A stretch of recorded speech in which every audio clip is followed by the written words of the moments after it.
দুষ্কৃতিমূলক কাজকর্ম রুখতে এবং অপরাধ দমনে কড়া পদক্ষেপ নিল মালদা জেলা পুলিশ। মালদা শহরের প্রতিটি মূল প্রবেশদ্বারের রাস্তার মোড়ে বসানো হলো নাকা চেকিং পয়েন্ট। পরবর্তীতে এইসব নাকা চেকিং পয়েন্টে বসানো হবে সিসি ক্যামেরা। এই নাকা চেকিং পয়েন্টগুলিতে একজন এএসআই পদমর্যাদার পুলিশ অফিসার, তার সাথে বেশ কয়েকজন সিভিক ভলেন্টিয়ার ও পুলিশ কর্মী নজরদারিতে যুক্ত থাকবেন।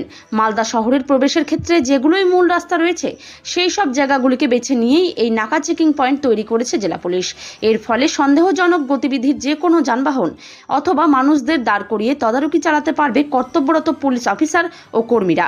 জেলা পুলিশের এই পদক্ষেপকে সাধুবাদ জানিয়েছে মালদার ব্যবসায়ী মহল থেকে শুরু করে সাধারণ মানুষ। শহরে বিভিন্ন জায়গায় লাগানো হয়েছে, তার মধ্যে এটা গুরুত্বপূর্ণ একটা জায়গা। এটা বালুচর সেতু মোড়। এখান থেকে উত্তর মালদা দক্ষিণ মালদা সংযোগস্থল, শাহপুর সংযোগস্থল। এখানে আমাদের খুব নামকরা মন্দির আছে, কালী মন্দির।